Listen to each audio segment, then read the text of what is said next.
Hello everyone, in this video I'm going to show you how to use Greenlight card on Cash App.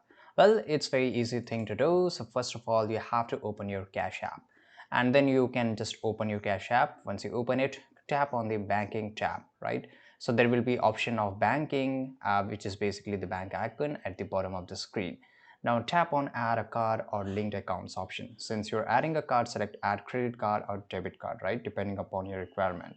Now here you have to enter the card details which will be shown or displayed over your card. You can just copy and paste it with the card number, expiration date, CVV and zip code. Now here you have to just confirm it, recheck, that will be good for you. Review the information you have entered to ensure it's correct. Then tap add card to complete the process.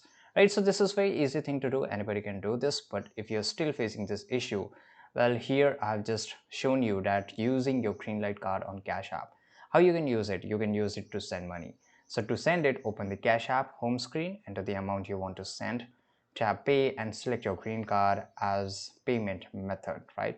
Enter the recipient information and tap pay to complete the transaction.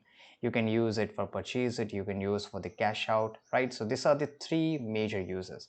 I hope you found this video very useful. Make sure to like this video, subscribe.